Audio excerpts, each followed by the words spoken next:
Hey guys, it's Vampire Mike from Sega CD Universe, and I wanted to talk about a movie that I got recently from my good friend Bill. Thank you, Bill. Limbo. I had recommended this to him. I didn't watch it, but I told him that there was a review that compared it to something like David Lynch meets a Nine Inch Nails video. It just so happens we both like those things, and he really likes them. So he went out and purchased it, and I was talking to him about it. I can never really find a way to watch it, you know, like a streaming site or Netflix or anything like that. So as a gift, he bought it for me and sent it to me. It was very kind of him. So again, thank you, Bill. So this arrived, I think about a week or two ago, and I just watched it last night. It is a 55-minute movie by Tina Krause, released by one of my favorite companies, AGFA, who they don't really restore, they more preserve old, underground, weird, all kinds of films. They have some dirty movies, they have comedies, they have horror, but very underground, weird stuff that you normally wouldn't hear about. It's a 55-minute movie. It is a transfer from the original SVHS master tape, so it doesn't look amazing. It looks kind of like a VHS. A commentary track, a behind-the-scenes documentary, a short film called Answering Machine, a Fan Fest Q&A, and a short film called Eaten Alive. So that's another thing I like that AGFA does. They always include maybe like a small featurette or some kind of like other film sometimes to go along with like a bonus film, and sometimes the bonus films are better than the original film, but not in this instance. So Limbo is, as I said, it's short, it's 55 minutes, so it's not like a full motion picture. There's lots of flashing lights and odd movements and stuttering and juddering and all that type of stuff. It felt sort of like a student film, to be completely honest. I did like it. The main point of the story, which unfolds as you're watching it and then at the end as well, is this woman invites a guy, and it says this on the back of the box, so I'm really not giving away anything.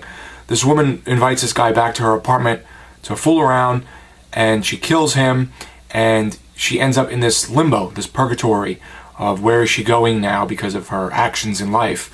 And it's just very, like, you know, nightmare-ish, lots of like fever dream-esque things happening and weird movements and all that. The audio mix was very bad. There are a couple points where the audio drowns out and gets quiet vocally, but the music in the background is louder, so you can't hear the voices. So I was very glad that there was subtitles on this release. I think on some of their releases they don't do subtitles, but in this one they did, and I'm glad because I was having a very hard time hearing some of the voices in certain occasions. I didn't really care for the main character. Again, it's chaotic, nightmarish, like a fever dream. Lots of distortion and noise and things happening. And if you're into underground AGFA releases, you'll pretty much know what you're getting into. I also really liked that there's this like 90s vibe to it. It came out in 99, or it was made in 99. So they're in a bar a lot of the time where I guess this woman is frequenting, and it just encapsulates like the early 2000s, late 90s feeling with the haircuts and the lingo and the music and whatever else. So I always find that pretty interesting that when they have stuff like that, because I was in high school in the 90s, so I remember it well. So that's kind of my 2 cents on Limbo. It's not a very, I enjoyed it. I didn't love it, but I enjoyed it. It's not something I would say most people would like because it's too off the wall and there's just crazy things happening left and right that are either symbolic or just disjointed and whatnot. I know some people really hated it and just thought it was like a music video for 55 minutes. I can kind of see that. I'll definitely watch it again. I think I'd have to be in the right state of mind or the right mood. So the special features, the shorts, Answering Machine is like a 7-minute short of 2 or 3 answering machines going off with people playing phone tag, having conversations, arguing with one another, saying they want to meet up and go out on a date, and then the person didn't show, and then the other answering machine picks up and says, screw you, you left me high and dry, or whatever. So there's that happening. So it's kind of an interesting idea, but it's annoying because the noises the answering machines make, that beeping noise, is just constant, obviously, from the answering machine. So that 7-minute short didn't do much for me. I didn't like it. It was okay. It's kind of a novel idea, but that was about it. And then it came with Eaten Alive, a Wave production starring Tina Krause.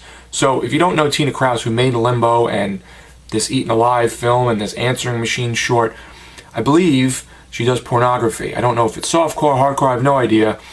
And she branched out, I guess, into doing her own thing at points. So Eaten Alive is, again, low budget, worse than Limbo in terms of like look and aesthetics and budget, about this woman who, I guess it's Tina Krause, who works in a cosmetic company, and these two other women are getting a promotion before her, even though she's been there the longest.